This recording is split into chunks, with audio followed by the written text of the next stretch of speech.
Hey everybody, this is Dan coming back at you once again. The day is, well, tonight, May 17th, 2012. And I entitled this video, I think I'm going to entitle this video, I'm just talking tonight, 850 billion reasons why we don't have power. Now, it's known that the black African American is the 9th richest group of people in the world. Combined, our small group of people in America, we have an annual GDP of $850 billion. Yet we are the most disenfranchised people in America. Absolutely no power and no respect. Splintered, lost sheep, the lost tribe of Israel. And we are truly lost. You know, I've been thinking about the latest news. Barack Obama endorses same-sex marriage. And a few, other big stories in the media, But the reason why I bring up same-sex marriage is because people who don't lobby the lawmakers have no power. Now, homosexuals have powerful lobbyists in D.C. These people constantly stay in the ears of the lawmakers. They donate, contribute to the every 2-year elections of the members. They constantly meet with them. There's a constant voice for their situation and their rights in DC. Jewish population in America, less than 2%. Yet they are the most powerful group in America as far as minorities are concerned. Less than 2% of the population, yet they have 34% of the Supreme Court justices. And they have powerful lobbying groups in D.C. AIPAC being the most powerful Jewish lobby. And they also have a litany of others, constantly lobbying the people that make law at the federal level and the local state levels, especially in New York, California, any place where they are there, Florida, they lobby. Oh, they lobby hard. That's why they have the power. Now, which leads me to this next point. It'll all make sense in the end. Or as my brother JT says, you'll catch that later. I made a comment on somebody's page a while back. I forgot which comment I was making. But I said there will be a day when you can't say anything derogatory toward a homosexual. It'll be like saying something which people consider anti-Semitic toward a Jewish person or Jewish descent. You'll lose everything. And that day has come. And I said that years ago on YouTube. I don't know.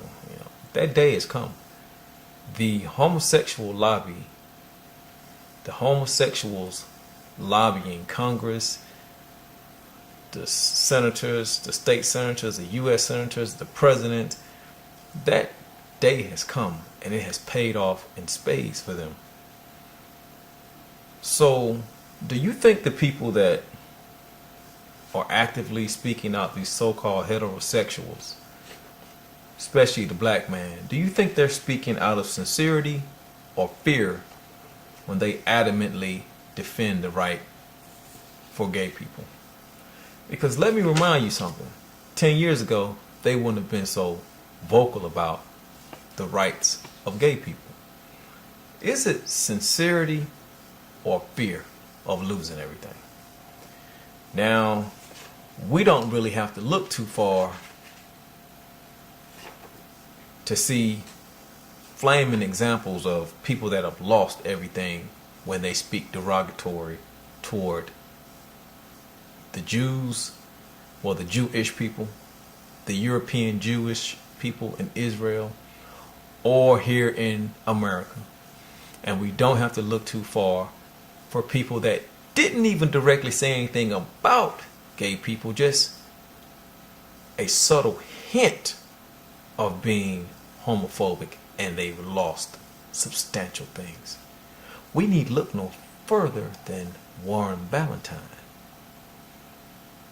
who now has to bow down and shut his mouth when it comes down. No, excuse me, let me back it up. Not Warren Ballantyne. Roland Martin. That's the guy that has to shut his mouth and will dare not say anything of a homophobic nature toward gay people.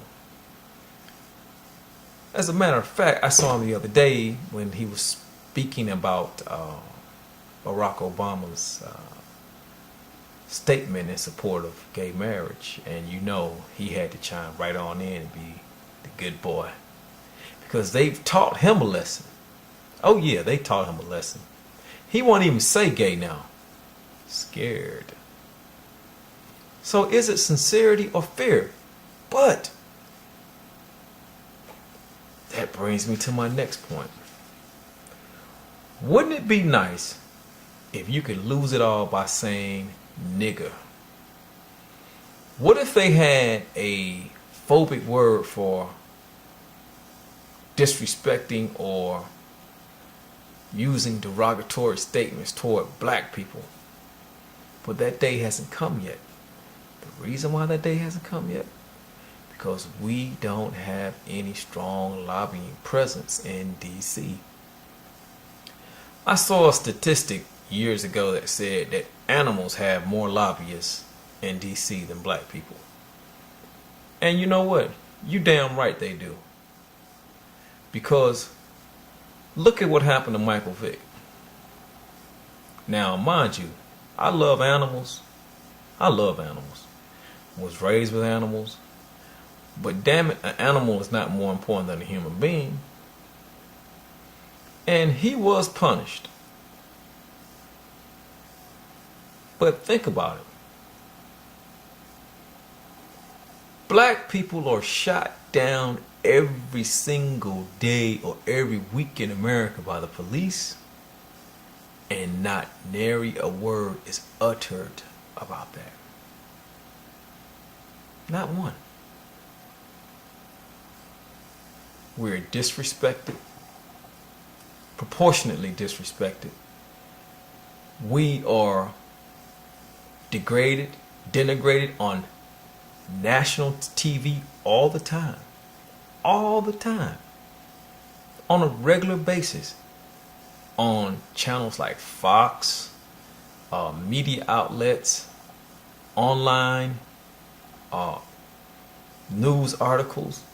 We are ridiculed all the time, and no one says anything, because where there is no fear of punishment, people move with impunity. And that's the reason why I always say we've been degraded. We're not acknowledged. We've become the laughing stock of the world because we have all this money and no power. Because what's more important to us? A pair of Air Jordans or learning about political power? Pooling our money together. Sending people up to Congress, setting up lobbyists for us in Congress, hiring lobbyists. and letting our voices be known and demanding respect through lobbying. But we don't think like that. And it wouldn't take $1,000 a year per person. It wouldn't take $10 a year per person. We could have lobbyists for black people, but therein lies the big switcheroo, because you've been fooled into thinking that you're all part of America. But here's my question. If you're so much a part of America, like everybody else that's American, right? Well, then why do all these other groups have to have lobbyists, special interest lobbyists in DC? And we feel like we don't have to have people in the ears of the lawmakers to speak for us, because we've been bamboozled into thinking that we're equal, and we're not. That's the reason why I really can't be too mad at any other group when we have not stepped up to the plate and let our voices be heard through lobbying. We haven't done it. We're not planning on doing it because we think everything's fair, even though the reality on the ground says that it's not fair. And as the old saying goes, and I have to keep saying this, we have not because we ask not. But I'm going to change that.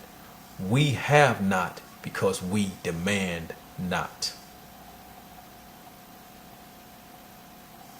And that's all I'll say about that. The Jews don't need an Al Sharpton. The gays don't need a Jesse Jackson. They have silent voices in back hallways that make sure that it gets done, because he who pays the piper controls the tune. And you'll catch that later on. Peace to Brother JT, and love to live truly. Lisa, holla at you.